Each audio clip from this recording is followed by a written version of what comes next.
থ্যালাসেমিয়াকে খুবই ভয়াবহ রোগ বলা হয়, কি কারণে আসলে রোগটি ভয়াবহ? বাচ্চা জন্মগ্রহণ করার পরে উইদিন 5 মান্থস অর 6 মান্থস বাচ্চা একদম সাদা ফ্যাকাশ হয়ে আসলো, আপনি তখন পরীক্ষা করে দেখলেন ও থ্যালাসেমিয়া। অস্থিমজ্জা প্রতিস্থাপন যদি করেন তাহলে সে পুরোপুরি ভালো হয়ে যাবে। যিনি আসলে ডোনার, বোন ম্যারো দেওয়ার ক্ষেত্রে তার কোনো সমস্যা হচ্ছে কিনা? প্রতি বছরে আমাদের দেশে প্রায় 7 থেকে 9 হাজার নতুন থ্যালাসেমিয়া রোগাক্রান্ত শিশু জন্মগ্রহণ করছে।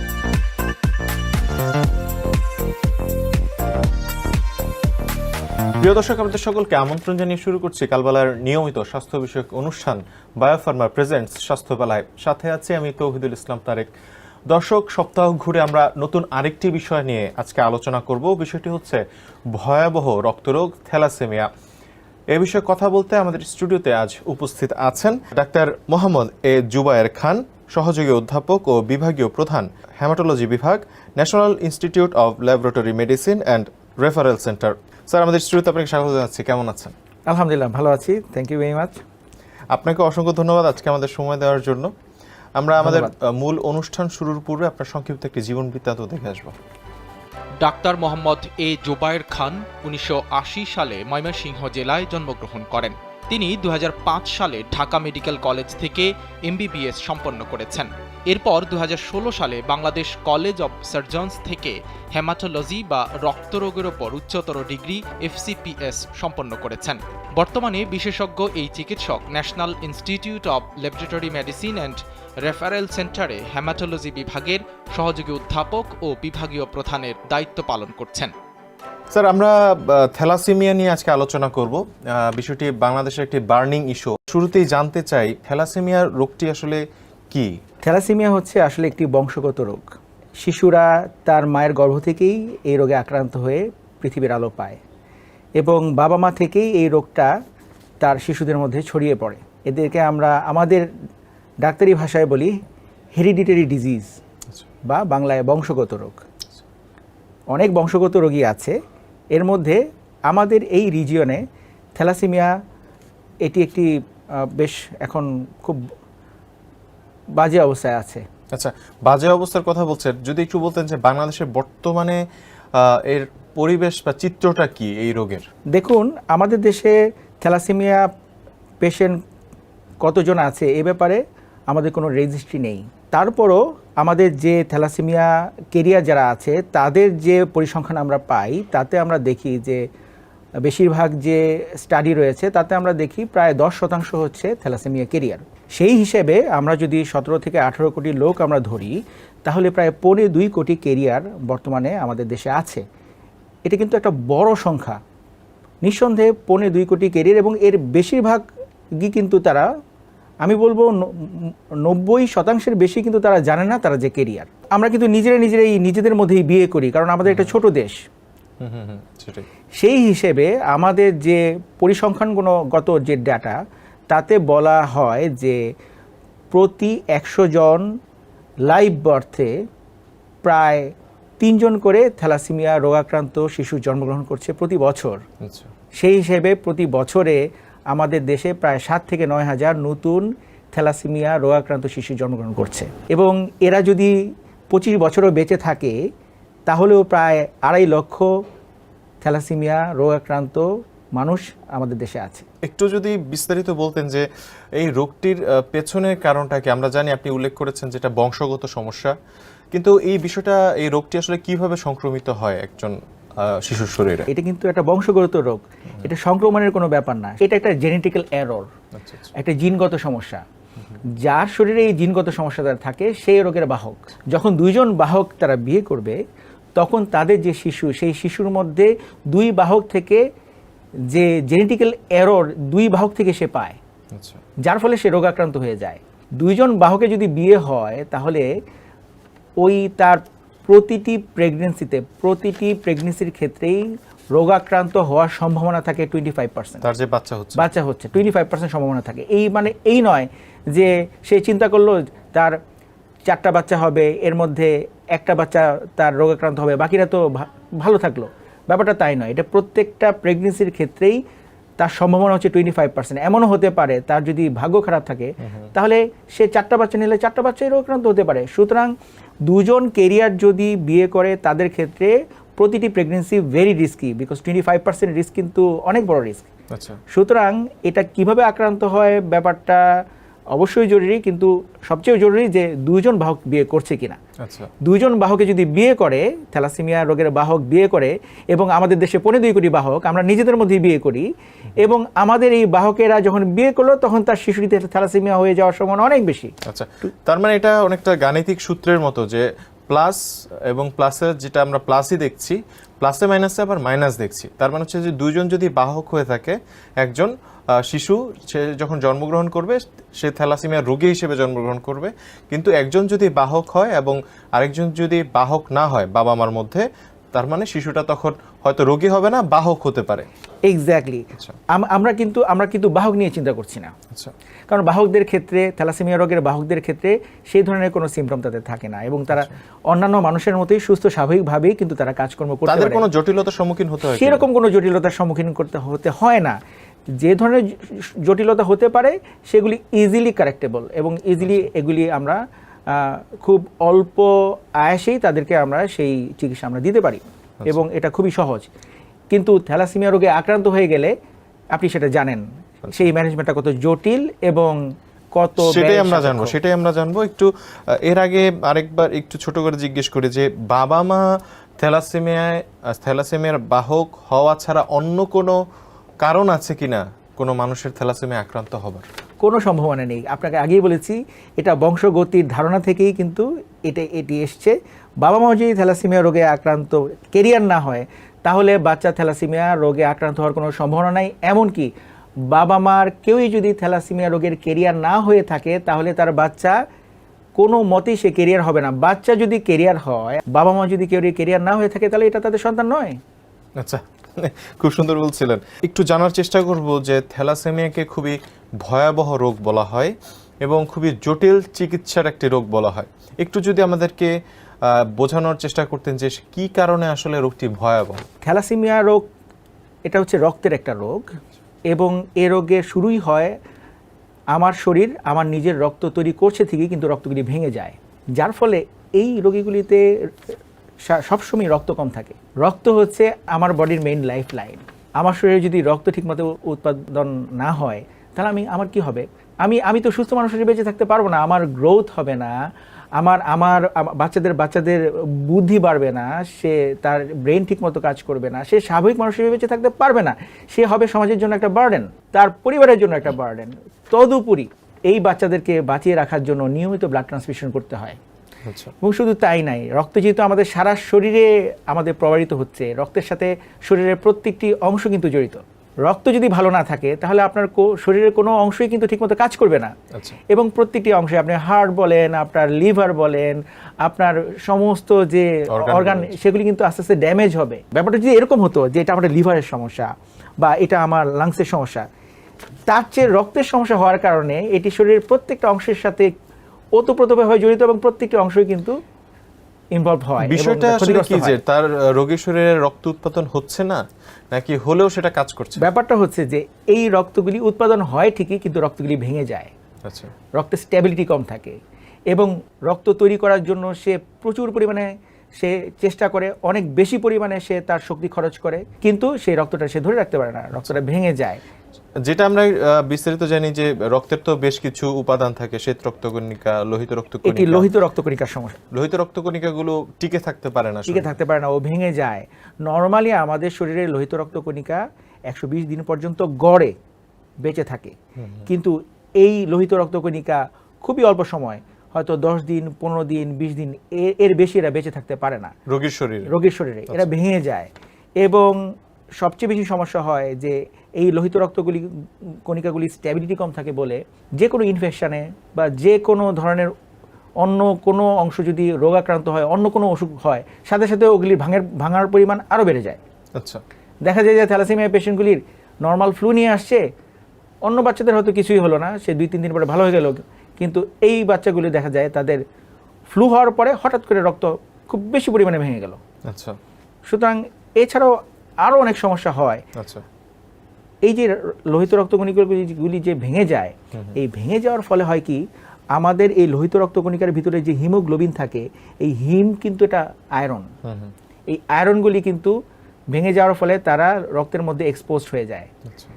তাদেরকে বলা হয় যে আপনার ফ্রি আয়রন, এগুলি কিন্তু রক্তের মধ্যে প্রবাহিত হয়ে তারা বিভিন্ন অর্গানে এগুলি জমা হয়, যেমন আমাদের লিভার, আমাদের হার্ট। এই আয়রনগুলি কিন্তু টক্সিক। আচ্ছা, এগুলি লিভার এবং হার্টে গিয়ে এবং শরীরের বিভিন্ন জায়গায় গিয়ে জমা হয়, জমা হয়ে বলা যেতে পারে রক্তটা দূষিত হচ্ছে। হ্যাঁ, দূষিত হয়ে যাচ্ছে, জমা হয়ে ওই অর্গানগুলি অনেকটা আপনার ওই বলতে পারেন যে জং ধরার মতো। আচ্ছা, বিভিন্ন অর্গান যেগুলি আছে, অর্গানগুলি কিন্তু ডিসফাংশন হয়ে যায়। যেটা আপনি বলছিলেন ওটারই বিস্তারিত আমরা শুনলাম। এই কারণে আসলে রোগটি ভয়াবহ। রোগটির আরেকটি বিষয় যদি একটু বলতেন যে এই রোগের লক্ষণগুলো কি এবং কত বছর বয়স থেকে এই লক্ষণগুলো প্রকাশ পেতে থাকে? লক্ষণ এটা জন্মের পরপরই প্রকাশ পায়। ও তো মায়ের গর্ভ থেকে এই রোগ নিয়ে আসছে। এটা আসলে নির্ভর করে, মানে থ্যালাসেমিয়ার ব্যাপারটা, এটার প্রেজেন্টেশনটা এক একজনের এক এক রকম। আমরা ক্লিনিক্যালি আমরা অনেকভাবে বলি, কিন্তু সহজ কথায় বলতে গেলে কারো হয়তো কোনো সিমটমই থাকবে না বা খুবই মাইল্ড সিমটম। আমরা এমনও পেশেন্ট পাই যদিও সে মায়ের পেট থেকে রোগ নিয়ে এসছে, কিন্তু 60 বছর বয়সে থ্যালাসেমিয়া ডায়াগনোসিস হয়েছে। এর আগে হয়নি, এতদিন পর্যন্ত সে ধরতেই পারে না। সে সুস্থই ছিল, হয়তো সে সুস্থ ছিল না, কিন্তু এমন তার রোগের মাত্রা এই পরিমাণে ছিল না যে তাকে রক্ত নিতে হয়েছে বা ডাক্তারের কাছে যেতে হয়েছে। মানে শুরুর দিকে হতে পারে যে সে মাইল্ড অবস্থায় ছিল। হ্যাঁ, সে 60 বছর বয়সে হয়তো এমন অবস্থায় এসছে যখন তার রোগের মাত্রা এই পরিমাণে বেড়ে গিয়েছে যে সে যেতে বাধ্য হয়েছে, কিন্তু রোগের মাত্রা এতই কম ছিল সে বুঝতে পারে না এই 60 বছর। সেক্ষেত্রে লক্ষণগুলো কি কি থাকে সুনির্দিষ্ট যদি বলতেন কিছু? এমনও হতে পারে বাচ্চা জন্মগ্রহণ করার পরে উইদিন 5 মান্থস অর 6 মান্থস বাচ্চা একদম সাদা ফ্যাকাশে হয়ে আসলো। আপনি তখন পরীক্ষা করে দেখলেন ও থ্যালাসেমিয়া। যদি এখন স্বাভাবিকভাবে আপনি বলেন পেশেন্টে কীভাবে আসে আমাদের কাছে, বেশিরভাগ পেশেন্টই আসে যে বাচ্চাগুলি অ্যানিমিয়া নিয়ে আসে, তার শরীরে রক্ত নেই, সাদা হয়ে গেছে, ফ্যাকাশে হয়ে গিয়েছে, রক্ত দিচ্ছে, রক্ত বাড়ছে না। আমাদের দেশে মোটামুটি এরকম সিচুয়েশনে আসলেই না ডাক্তারের কাছে গেলেই তারা মোটামুটি বোঝে, শনাক্ত করে ফেলতে পারে, কারণ ফ্যামিলি হিস্ট্রি থাকে। খুবই সুন্দর বলছিলেন। আমরা আরেকটু জানার চেষ্টা করব যে চিকিৎসার জটিলতা সম্পর্কে। আসলে ভয়াবহ তো শুধু রোগের একটা বিষয় থাকেই, আসলে আমরা যতটুকু শুনেছি যে থ্যালাসেমিয়া রোগীদের খুব জটিল চিকিৎসা, খুবই কষ্টকর কিছু অভিজ্ঞতার মধ্যে দিয়ে যেতে হয়। আপনি যদি এই বিষয়গুলো সম্পর্কে একটু বলতেন আমাদের। থ্যালাসেমিয়া অবশ্যই আমাদের সারা বাংলাদেশের অসংখ্য মানুষ থ্যালাসেমিয়া ক্যারিয়ার, কিন্তু শিক্ষিত মানুষ যারা তারা তো একটু সচেতন। গ্রামের মানুষ যারা কম শিক্ষিত, অসচেতন, তাদের মধ্যেই কিন্তু এই প্রকোপটা বেশি। এই যে গ্রামের গরিব মানুষ, এদের ফ্যামিলিতে যখন একটা থ্যালাসেমিয়ার বাচ্চা হয়ে যায়, তখন আপনি ব্যাপারটা চিন্তা করেন, সে বাচ্চার বাবা মা প্রতি মাসে মাসে তার বাচ্চার রক্ত জোগাড় করার জন্য মানুষের কাছে ধন্না দিচ্ছে যে বাবা তুমি আমার বাচ্চার জন্য একটা রক্ত দাও। শহরে কিন্তু রক্ত পাওয়া যায় খুব ইজিলি, কিন্তু গ্রামে মানুষ কিন্তু রক্ত নিয়েও ট্রেড করে। আমি আপনাকে জাস্ট একটা সিনারিও বলি যে আমাদের কিছু এলাকা আছে, যেমন ওদের অনেকেরই বাবা বিদেশে চাকরি করে, হয়তো শ্রমিকের চাকরি করে বা মিডল ইস্টে চাকরি করে, বাচ্চা ওখান থেকে টাকা পাঠায়, বাবা ওখান থেকে টাকা পাঠায়, সেই টাকা বাচ্চার রক্তের পেছনে খরচ হয়। সমস্যাটা হচ্ছে যে এই বাচ্চাগুলো প্রতি মাসে মাসে না হোক নিয়মিত তাদের ব্লাড ট্রান্সফিউশন করতে হয়। মাসে কতবার নিতে হতে পারে? এইটা আসলে ডিপেন্ড করে। আমি বলেছি যেটা, এটা কিন্তু আপনার রোগের আপনার সিভিরিটি কিন্তু এক একজনের এক এক রকম। তবে গড় পর্তায় কারো প্রতি মাসে 2 বার করেও কিন্তু রক্ত লাগে, আবার কারো এমনও হয় যে বছরে 1-2 বার রক্ত দিলেই চলে। এটা একটা ব্যাপার। তো এখানে মেইন ইস্যুটা হচ্ছে এই যে তাদের নিয়মিত যে রক্ত দিতে হয়, এই রক্ত অবশ্যই পরিশুদ্ধ রক্ত আমাদের সঞ্চালন করতে হবে, কিন্তু এই রক্তগুলি কিন্তু একটু বেশি পরিশুদ্ধ হতে হয় এবং এই রক্তগুলির ব্যাপারে আরও অনেক বেশি প্রিকশন নিয়ে এই রক্তগুলি তাদেরকে দিতে হয়। এটা একটা ইস্যু।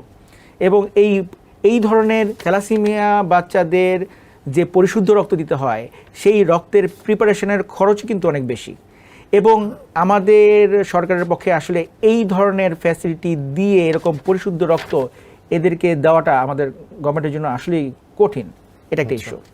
2 নম্বর ইস্যু হচ্ছে শুধুমাত্র রক্ত দিলে তো চলবে না, এটা ঠিকমতো বেড়ে উঠছে কিনা, এদের গ্রোথ ভালো হচ্ছে কিনা। আমি যদি বললাম যে রক্তের আয়রন জমে এদের বিভিন্ন অঙ্গ প্রত্যঙ্গ এগুলি ক্ষতিগ্রস্ত হচ্ছে কিনা, হলেও এদের আয়রন কমানোর জন্য অনেক দামি তাদেরকে ওষুধ দিতে হয়, এদেরকে আয়রন কেলেশন ড্রাগ আমরা বলি, নিয়মিত এরা খাচ্ছে কিনা, এবং এই বাচ্চাদের মনস্তাত্ত্বিক থেকে আরম্ভ করে সার্বিক ব্যাপারগুলি ঠিকমতো হচ্ছে কি না, এইটার জন্য যে হলিস্টিক ম্যানেজমেন্ট দরকার, এটার জন্য যে একটা মাল্টিডিসিপ্লিনারি অ্যাপ্রোচ দরকার, ওয়ান স্টপ ফ্যাসিলিটি দরকার, like cancer, like diabetes mellitus, তো সেটা তো আমরা তাদেরকে দিতে পারছি না।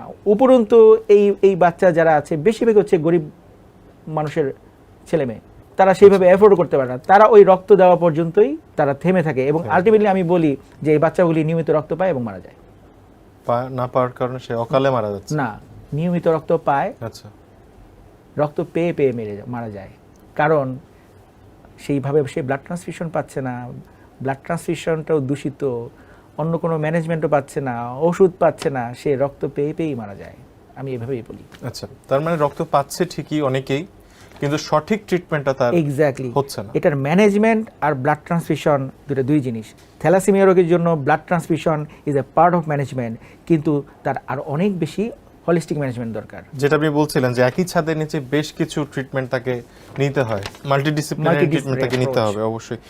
খুব সুন্দর বলছিলেন। একটু আরেকটু জানতে চাবো যে যেই রোগীরা আসলে চিকিৎসা তারা, আপনি যেটা বলেন উল্লেখ করলেন, তারা পাচ্ছে না, এর ফলে মারা যেতে হচ্ছে, কিন্তু একজন থ্যালাসেমিয়া রোগী আসলে সে যদি থ্যালাসেমিয়া আক্রান্ত হয়ে থাকে সে কত বছর বাঁচবে, এটা কি কোনো আপনারা নির্দিষ্ট করে বলতে পারেন কিনা, নাকি একজন সাধারণ স্বাভাবিক মানুষের মতো তার বাঁচার কোনো সুযোগ আছে? ভালো কথা বলেছেন। থ্যালাসেমিয়া পেশেন্ট যদি সে নিয়মিত তার সঠিক চিকিৎসা পায় তাহলে স্বাভাবিক মানুষের মতোই সে বেঁচে থাকবে। আপনি যদি একটা থ্যালাসেমিয়া রোগ যদি হয়ে যায় তাহলে সেই ক্ষেত্রে আপনি যদি তার কিউরেটিভ চিকিৎসা করেন, পুরোপুরি ভালো হয়ে যাওয়ার চিকিৎসা করেন, যেটা হচ্ছে বোন ম্যারো ট্রান্সপ্লান্টেশন, অস্থিমজ্জা প্রতিস্থাপন যদি করেন তাহলে সে পুরোপুরি ভালো হয়ে যাবে। ও, তার মানে স্থায়ী একটা সুযোগ আছে? অবশ্যই। থ্যালাসেমিয়া পেশেন্ট যদি হয় তাহলে বোন ম্যারো ট্রান্সপ্লান্টেশন বা অস্থিমজ্জা প্রতিস্থাপনের মাধ্যমে সম্পূর্ণ আপনি ভালো হয়ে যাওয়ার সুযোগ আছে। আচ্ছা, এটা কি সকলের ক্ষেত্রেই প্রযোজ্য? সবার ক্ষেত্রেই প্রযোজ্য। আচ্ছা, কিন্তু আপনাকে একটা সাকসেসফুল বোন ম্যারো ট্রান্সপ্লান্টেশন করতে হবে। তাহলে বাংলাদেশে এটা কেমন সুযোগ সুবিধা কেমন আছে যদি একটু বলতেন? দেখেন, একটা বোন ম্যারো ট্রান্সপ্লান্টেশন করতে হলে প্রায় 50 লক্ষ টাকা লাগে বাংলাদেশে। আপনাকে সেটাই চিন্তা করতে হবে। এক। 2 নম্বর ইস্যু হচ্ছে যে বোন ম্যারো ট্রান্সপ্লান্টেশন যে আপনি করবেন, ট্রান্সপ্লান্ট মানে কি, আপনার অস্থিমজ্জা যেটা রক্ত তৈরি করছে সেই অস্থিমজ্জা চেঞ্জ করে ফেলতে হবে, তার মজ্জা পরিবর্তন করে ফেলতে হবে। এখন যার মজ্জা নিব বা যার আমরা গ্রাফট নিব বা যার ট্রান্সপ্লান্ট আমরা নেব তার সাথে আমার টিস্যু ম্যাচিং করতে হবে। তো আপনি কিডনি ম্যাচিং না করতে কিডনি দিতে পারবেন? টিস্যু ম্যাচিং করতে হবে। ভাই বোন ছাড়া টিস্যু ম্যাচিং হওয়ার সম্ভাবনা খুব কম। আমাদের দেশে যদি ভাই বোনের সাথে টিস্যু ম্যাচিং না হয় তাহলে আমরা ট্রান্সপ্লান্ট করতে পারবো না। আমাদের পরিবারগুলি তো ছোট হয়ে গিয়েছে, ভাই তো 1-2 ইরানে সবচেয়ে বেশি ভালো ট্রান্সপ্লান্ট হয়, অনেক ভাই বোন ওদের।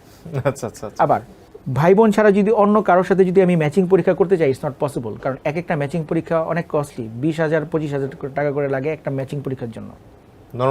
নর্মাল ম্যাচিং ও টিস্যু ম্যাচিং করছি কিনা।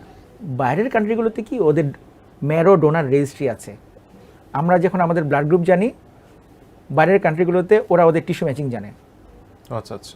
ইন্ডিয়াতে ওদের প্রায় 3 থেকে 4 লক্ষ লোকের টিস্যু ম্যাচিং আছে, ডাটাবেস, ওরা জাস্ট ক্লিক করে জেনে যায় কোথায়। আবার ইউরোপে পৃথিবীর সবচেয়ে বড় এরকম আপনার টিস্যু ডোনার রেজিস্ট্রি হচ্ছে ইউএস এর, ওদের প্রায় 1 কোটি লোকের আছে, ওখানে ক্লিক করে জেনে যায়। আমাদের দেশে এটা সম্ভব না। আবার আমার যদি ইন্টারন্যাশনাল ডোনার রেজিস্ট্রি থেকে যদি আমরা জানিও, দেখা গেল যে আমার কেরালার একজনের সাথে আমার ম্যাচিং করেছে, ও বাংলাদেশে এসে ট্রান্সপ্লান্ট করতে পারবে না, এখানে কিছু আইনগত ঝামেলা আছে, আমাকে ইন্ডিয়াতে গিয়ে করতে হবে। বা আমার যদি বিদেশে ইউকের কারোর সাথে ম্যাচিং করতে পারবো না। তো এই যে ব্যাপারগুলিও করেও আপনি ট্রান্সপ্লান্ট করতে পারেন, কিন্তু খরচ তো দ্বিগুণ হয়ে যাবে। ও 50 লক্ষ টাকা থেকে ওটা তো 70-80-1 কোটি টাকা হয়ে যাবে। তার মানে একজন আর কি সাধারণ মানুষের অসম্ভব। কিন্তু তারপরও যদি ভাই বোনের মধ্যে টিস্যু ম্যাচিং হয়, ভাই বোন যদি কেরিয়ারে হয়, কেরিয়ার দিয়েও সে কিন্তু ট্রান্সপ্লান্ট করতে পারবে। হ্যাঁ, কেরিয়ার থাকলে তো আমার কোনো সমস্যা নাই। আমি একটা ভাই ডিজিজড আর একটা ভাই কেরিয়ার, তার সাথে টিস্যু ম্যাচিং হলো, সুন্দর ট্রান্সপ্লান্ট করে ফেলো। যিনি আসলে ডোনার, তিনি আসলে বোন ম্যারো দেওয়ার ক্ষেত্রে তার কোনো সমস্যা হচ্ছে কিনা? এইটা একটা খুব ভালো প্রশ্ন করেছেন। অনেকে বলে যে স্যার আমার ছোট বাচ্চা, ওর কাছ থেকে মজ্জা নেবেন আপনারা, ব্যাপারটা তা না। আমরা সাধারণত মজ্জা নেই, কিন্তু সেই মজ্জাটা নেই গিয়ে হচ্ছে অল্প একটু পরিমাণে মজ্জা। এটা ছোট একটা মাইনর অপারেশন, তার মানে যিনি ডোনার তার কোনো তার সমস্যা কোনো ক্ষতি হচ্ছে না। এমন না যে তার কোনো কিডনি আমি কেটে ফেলছি, তার কোনো লিভারের অংশ কেটে ফেলছি, এটা মাইনর রক্ত দেওয়ার মতোই। আচ্ছা। সাধারণত থ্যালাসেমিয়া ট্রান্সপ্লান্টের ক্ষেত্রে আমরা মজ্জা নেই, অন্যান্য ট্রান্সপ্লান্টের ক্ষেত্রে আমরা মজ্জাও নিতে হয় না। অন্যান্য ট্রান্সপ্লান্টের ক্ষেত্রে আমরা রক্ত থেকেই আমরা রক্তের বীজ সংগ্রহ করতে পারি। আচ্ছা। কিন্তু থ্যালাসেমিয়ার ক্ষেত্রে স্পেশাল একটু আমাদের সমস্যা আছে বলে আমাদের ওখানে মজ্জাই নিতে হয়, হাড় থেকে মজ্জাই নিতে হয়, কিন্তু অল্প একটু মজ্জা আমরা নেই। আচ্ছা, আসলে আলোচনা আমরা খুব ভিতরে ঢুকে গেছি। আমার যেটা মনে হয় যে যদি একটু জানতে চাই যে বাংলাদেশ আসলে এটার সম্ভাবনা কতটুকু এই চিকিৎসা বিকশিত করার? পৃথিবীতে মেডিকেল সায়েন্স এত র্যাপিডলি ফ্লারিশ করছে এবং এটা এত ওপেন যে এটার এরকম এটা প্যাটেন্সি নাই। তো পৃথিবীর যে চিকিৎসা ব্যবস্থাই চালু হোক না কেন, সেগুলো তো জার্নালে চলে আসছে। এবং আমি বলতে চাচ্ছি যে আমাদের দেশে বিকশিত করেন, আমাদের সেই চিকিৎসা ব্যবস্থা আছে। আচ্ছা। সবচেয়ে ভালো চিকিৎসা তো ট্রান্সপ্লান্ট, ওটা তো আমাদের দেশে হচ্ছে। বাংলাদেশে তো দুইটা ট্রান্সপ্লান্টই হয়, একটা হচ্ছে কি কিডনি ট্রান্সপ্লান্ট, একটা bone marrow transplant. Liver transplant হয়তো একটা দুইটা হয়েছে কিনা। সুতরাং এস্টাবলিশ ট্রিটমেন্ট কিন্তু হচ্ছে, যেটা সর্বোচ্চ চিকিৎসা থ্যালাসেমিয়ার নাম্বার 1। আর অন্যান্য যে ম্যানেজমেন্ট যেগুলি আছে, এগুলি তো আমাদের গাইডলাইনে আছে, শুধুমাত্র অ্যাপ্লাই করার সুব্যবস্থা, ম্যানেজমেন্ট। আমাদের গভর্নমেন্টের তো অবশ্যই এ ব্যাপারে সদিচ্ছা আছে, চেষ্টা করছে গভর্নমেন্ট, বর্তমান সরকার। পাশাপাশি যে আমাদের বিভিন্ন দিক থেকে আমাদের বেসরকারি পর্যায় থেকেও প্রপার গাইডলাইন আমাদের দেশের মতো, আমাদের নিজেদের মতো করে ইন্টারন্যাশনাল গাইডলাইনকে সঙ্গে নিয়ে আমাদের নিজেদের মতো করে একটা ব্যবস্থা বা প্রসেস, একটা ম্যানেজমেন্ট গাইডলাইন তৈরি করে আমাদের শুরু করতে হবে। এখানে শুধুমাত্র উদ্যোগের প্রয়োজন। আচ্ছা, যে উদ্যোগটা সরকারের পক্ষ থেকে আসা উচিত খুব দ্রুত। সরকার থেকেও আসছে এবং বেসরকারিভাবে কিন্তু উদ্যোগের প্রয়োজন, এটা হলিস্টিক, সবাই মিলেমিশে একটা প্ল্যাটফর্মের মাধ্যমে।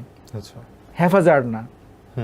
কিন্তু যে বিষয়টা আর কি আমরা বুঝতে পারছি যে এই পুরো নকশাটি একটি প্রশাসনের পক্ষ থেকে অ্যাপ্লাই করা হলে তখন হয়তো প্রত্যেকটা পক্ষই এসে এই জায়গায় একই ছাদের নিচে আসতে পারবে এবং একটা সুন্দর ম্যানেজমেন্টের আন্ডারে চলে আসবে। যেমন আমাদের ডায়াবেটিসে যেটা হয়েছে, ডায়াবেটিস যে একটা বার্ডেন, বেসরকারি প্রতিষ্ঠান বলা যায়, খুব সুন্দর তারা চিকিৎসা দিয়ে যাচ্ছে। বা এখন ক্যান্সারের ক্ষেত্রে যে হচ্ছে, থ্যালাসেমিয়া দরকার সম্ভব সেটা বাংলাদেশের ক্ষেত্রে। আরেকটু জানতে চাইবো যে বাংলাদেশে যে পরিমাণ রোগী বর্তমানে আছে,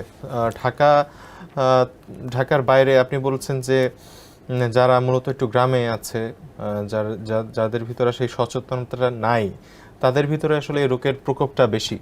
কিন্তু আমাদের দেশের অন্যান্য বিভাগগুলোতে থ্যালাসেমিয়ার চিকিৎসা নেওয়ার সুযোগ সুবিধাটা কেমন? সেটাই আমি বলছি। আমাদের সারা বাংলাদেশেই তো থ্যালাসেমিয়া রোগী আছে, এতে কোনো সন্দেহ নেই। এবং আমাদের বাংলাদেশে কিছু পকেট আছে যেখানে থ্যালাসেমিয়া রোগের পরিমাণ অনেক বেশি। কিন্তু সমস্যা হচ্ছে কি, এই হলিস্টিক ম্যানেজমেন্টে যেটা বললাম, সমন্বিত ব্যবস্থাপনা, সেইটা ঢাকা ছাড়া ঢাকার বাইরে খুবই অপ্রতুল। আচ্ছা, শুধুমাত্র ব্লাড ট্রান্সফিউশন ছাড়া সবাইকে আসলে ঢাকায় আসতে হয়, এটা একটা ব্যাপার। 2 নম্বর ইস্যু হচ্ছে যে সেফ ব্লাড ট্রান্সফিউশন যেটা, এবং থ্যালাসেমিয়া রোগীদের জন্য যে আরও আমি যেটা বললাম আরও পরিশুদ্ধ রক্তের প্রয়োজন, এই ম্যানেজমেন্টটা না ঢাকার বাইরে আসলে কয়েকটা জায়গা ছাড়া কোথাও নাই। এবং সমস্যা হচ্ছে যে এই থ্যালাসেমিয়া বাচ্চাদের সেই দূর দূরান্ত থেকে সেই ঢাকায় আসতে হয়। সুতরাং একটা ভালো ব্লাডের জন্য তাকে যদি সেই খুলনা থেকে ঢাকায় আসতে হয়, খরচে কুলানো আনবিলিভেবল, চিন্তাই করা যায় না। মানে নর্মাল একটা ব্লাড, মানে তার কি উচিত ছিল যে থ্যালাসেমিয়া বাচ্চা তার রক্ত কমে যাওয়ার সাথে সাথে সে তার পরিশুদ্ধ রক্ত তার নিকটস্থ হসপিটালে থাকবে এবং সে ওখানে গিয়ে কম খরচে ক্রস ম্যাচিং করে সে ব্লাডটা নিয়ে এসে বাসায় চলে যাবে। অথচ ব্লাডটা কমে গেলে সেই ব্লাড ডোনার জোগাড় করে তার কাছ থেকে রক্ত নিয়ে সেটাকে পরিশুদ্ধ করে, সেটা আবার আমি পরিশুদ্ধ করে যে কোনো জায়গায় দিতে পারছি না, সেটার জন্য আবার ঢাকায় আসতে হচ্ছে। অনেক, মানে এটা খরচের উপর খরচ বেড়ে যায়। আচ্ছা, আমি একটা বিষয় আমি একটু জানতে চাইবো যে যিনি আসলে থ্যালাসেমিয়ার রোগী, আপনি বলেছেন যে আসলে তীব্রতার উপর ডিপেন্ড করে সে আসলে কোন অবস্থায় আছে, কিন্তু একজন রোগী যিনি থ্যালাসেমিয়ায় ভুগছেন, ঠিকভাবে চিকিৎসা নিচ্ছেন, তার ক্ষেত্রে আসলে ভবিষ্যৎটা কি থাকে? তিনি কি বিয়ে করতে পারবেন কিনা, পরিবার পরিকল্পনা করতে পারবেন কিনা, এই বিষয়ে আপনাদের পরামর্শ কি থাকে? না, অবশ্যই তিনি থ্যালাসেমিয়া রোগে আক্রান্ত হলে অবশ্যই তিনি বিয়ে করতে পারবেন এবং অবশ্যই তিনি বাচ্চা নিতে পারবেন। আচ্ছা, কিন্তু খেয়াল রাখতে হবে যিনি যাকে বিয়ে করছেন তিনি যেন একদম একদম বাহক হলে সমস্যা। বাহক হলেও সমস্যা, আপনি কিন্তু ব্যাপারটা ইস্যু কিন্তু এখানে দুইজন কেরিয়ার বিয়ে করতে পারবে না, কিন্তু একজন যদি কেরিয়ার হয় আরেকজন যদি সুস্থ হয় কোনো সমস্যা নাই। আবার একজন যদি রোগাক্রান্ত হয় সেও একজন ভালো মানুষকে বিয়ে করতে পারে যে বাহকও না। থ্যালাসেমিয়া রোগী যদি কোনো বাহককে বিয়ে করে ফেলে তাহলে ক্যাটাস্ট্রফি হয়ে যাবে। আচ্ছা, কি ধরনের সেটা যদি একটু বলতেন। নর্মাল হিসাব করে দেখেন, আমরা কি বলছি, যদি দুজন বাহক যদি বিয়ে করে তাহলে চান্স অফ থ্যালাসেমিয়া ডিজিজ হওয়ার সম্ভাবনা হচ্ছে 25% প্রবাবিলিটি প্রত্যেকটা প্রেগনেন্সির ক্ষেত্রে। বাট একজন যদি থ্যালাসেমিয়া রোগে আক্রান্ত হয় আর আরেকজন যদি বাহক হয়, দুজনে যদি বিয়ে করে ফেলে তাহলে থ্যালাসেমিয়া রোগে আক্রান্ত হওয়ার সম্ভাবনা আরও বেশি বেড়ে যাচ্ছে না, 50% হয়ে যাচ্ছে। 50% হয়ে যাচ্ছে, তার মানে ওটা ক্যাটাস্ট্রফ। বাট সে সুস্থ যে কাউকে বিয়ে করতে পারবে। আচ্ছা, সেই ক্ষেত্রে তাদের কাউন্সিলিং করে দিতে হবে যে তাদের প্রত্যেকটা বাচ্চাই কেরিয়ার হবে। আমি আরো কিছু আসলে আমি ওদের স্বস্তির ব্যাপারে একটু জানতে চাবো। আসলে বাংলাদেশে প্রতি বছর যেহেতু এতগুলো শিশু জন্মগ্রহণ করছে 9,000, এবং বিশ্ব স্বাস্থ্য সংস্থার একটি পরিসংখ্যান বলছে বর্তমানে 70, যদিও কয়েক বছর আগের একটা পরিসংখ্যান, 70,000-এর বেশি শিশু থ্যালাসেমিয়া রোগ নিয়ে জন্মগ্রহণ করছে। তাদের হয়তো 7,000-এর বেশি শিশু 70,000-এর বেশি শিশু থ্যালাসেমিয়া রোগে আক্রান্ত আছে, হ্যাঁ, এমন একটি পরিসংখ্যান আছে। তো সেই ক্ষেত্রে আসলে একটা বিষয় হচ্ছে যে চিকিৎসা নিতে পারছে না, সে হয়তো অকালে তার প্রাণটা ঝরে যাচ্ছে কিংবা সে অসুস্থতায় তার জীবনটি পার করে দিচ্ছে। কিন্তু যে আসলে সুস্থ আছে বা নিয়মিত চিকিৎসা নিচ্ছে তাদের ক্ষেত্রে আপনি যেটা বলেন যে পরিবার পরিকল্পনা করতে পারে, সবকিছু ঠিক আছে, আর কোনো আশার বাণী আছে কিনা? কারণ সমাজ তাকে অনেক সময় বোঝা মনে করে, তার মা বাবা, সে হয়তো একটা সময় যখন বড় হচ্ছে সে হয়তো ফিল করছে যে আসলে তার জন্য হয়তো তার পরিবারের একটা বড় ধরনের সমস্যা ফেস করতে হচ্ছে। সেক্ষেত্রে তাদের মেন্টাল স্ট্রেংথটা আসলে কেমন থাকা উচিত? না দেখুন, যদি থ্যালাসেমিয়ার চিকিৎসা সে নিয়মিত করে তাহলে তার এ নিয়ে সে স্বাভাবিক জীবনযাপন করতে পারবে, এবং এক্ষেত্রে সে স্বাভাবিকভাবেই সে জীবন শেষ করতে পারবে আমরা আশা করি। মানে আমরা জীবন শেষ করা মানে আমরা কি বুঝি যে নর্মাল লাইফ এক্সপেক্টেন্সি, আমাদের দেশে লাইফ এক্সপেক্টেন্সি হচ্ছে অ্যারাউন্ড 70-71। তো কেউ যদি সে নিয়মিত এই চিকিৎসার মধ্যে থাকে তাহলে আশা করা যায় সে নর্মাল জীবনযাপন, স্বাভাবিক জীবনযাপন করেই সে শেষ করবে। কিন্তু প্রবলেমটা হচ্ছে যে সেই চিকিৎসা তো সে নিচ্ছে না বা পাচ্ছে না। যদি না পেয়ে বেশিরভাগ মানুষই পাচ্ছে, বেশিরভাগই মানুষই পাচ্ছে না। এখন আমি তাহলে আরেকটা কথা বলি, আমাদের দেশে তো প্রায় 1 কোটি ডায়াবেটিস পেশেন্ট, প্রায় 3 কোটির উপরে হচ্ছে সাসপেক্টেড ডায়াবেটিস বা প্রি ডায়াবেটিক বা তারও বেশি।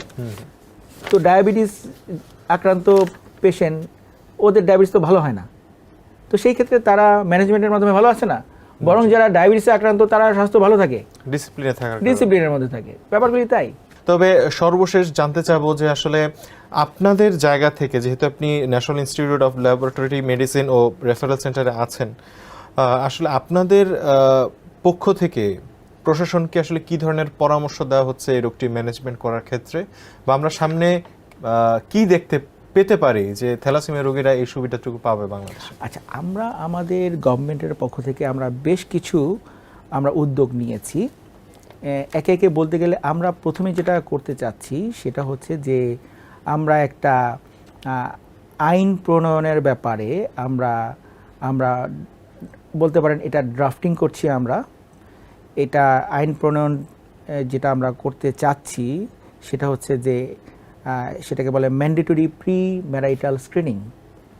পৃথিবীর বিভিন্ন দেশে, বিশেষ করে আমাদের মিডল ইস্টের প্রত্যেকটি মুসলমান কান্ট্রিতে এবং ইভেন আপনার চায়না থেকে আরম্ভ করে উন্নত বিশ্বে তো আছেই, এমনকি আমাদের পার্শ্ববর্তী দেশ ভারতেরও বিভিন্ন স্টেটে অলরেডি এটা শুরু হয়েছে যে বিয়ে করার পূর্বেই বাধ্যতামূলকভাবে তাকে স্ক্রিনিং করতে হবে সে থ্যালাসেমিয়া রোগের বাহক কিনা। এক্ষেত্রে অনেকে অনেক কথা বলে থাকে, কিন্তু তারপরও আমরা যেটা চিন্তা করেছি যে অন্ততপক্ষে যে বিয়ের আগে যে বর বা ছেলে, তার ক্ষেত্রে আমরা বাধ্যতামূলক করছি, মেয়েটাকে আমরা স্টিগমেটাইজ করতে চাই না, সমাজের চোখে অন্যভাবে তাকে আমরা করতে চাই না। ছেলে যে তাকে আমরা বাধ্যতামূলকভাবে তার থ্যালাসেমিয়া আছে কিনা, সে বাহক কিনা, এটা আমরা বাধ্যতামূলকভাবে পরীক্ষা করার এই যে আইন, এই আইনের ব্যাপারে আমরা কাজ করছি।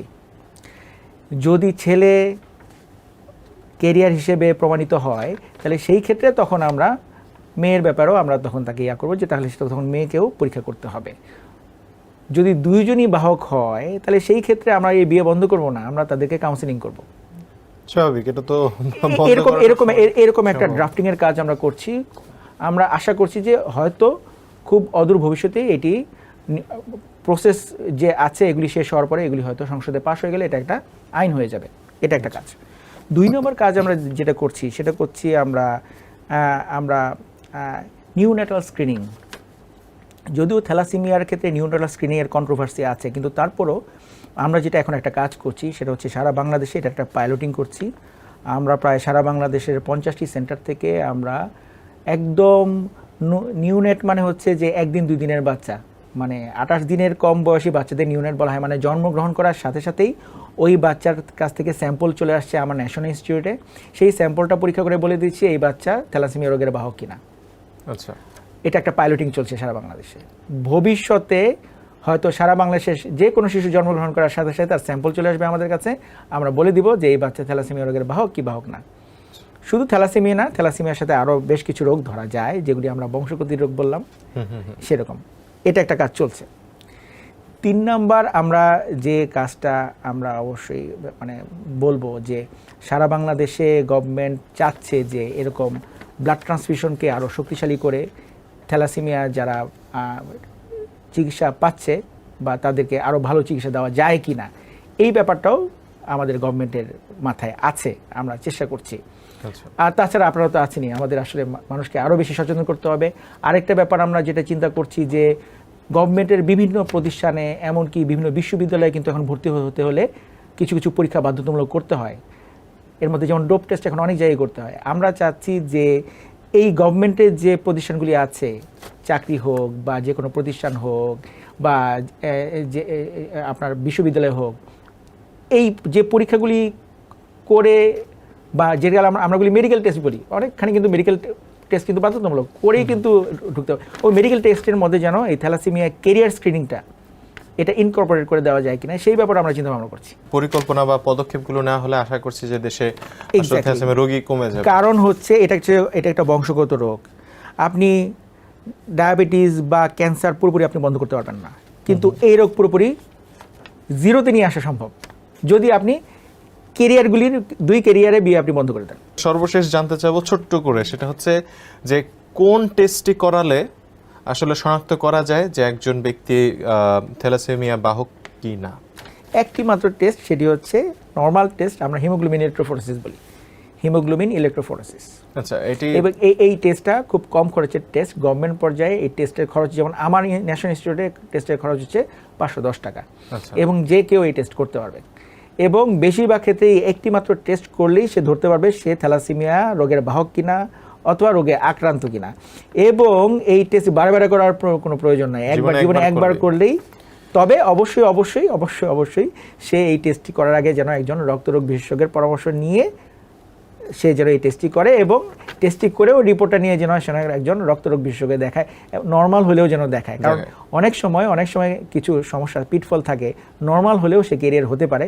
সেই তো অবশ্যই আমি বলবো যে এই টেস্টটি করেই যেন কেউ ভালো হলেই সে যেন না করে যে সে কেরিয়ার না বা সে সুস্থ, সেই জন্য একজন রক্তরোগ বিশেষজ্ঞের সাথে পরামর্শ একটিবার করে। অনেকেই হয়তো ইতোমধ্যেই বিবাহ বন্ধনে আবদ্ধ হয়েছেন, কিন্তু তারা টেস্ট করে দেখতে পারলেন যে তারা দুজনই ক্যারিয়ার। সেক্ষেত্রে আসলে তাদের করণীয় কি? তারা কি বাচ্চা নিতে পারবে কিনা? অবশ্যই বাচ্চা নিতে পারবে।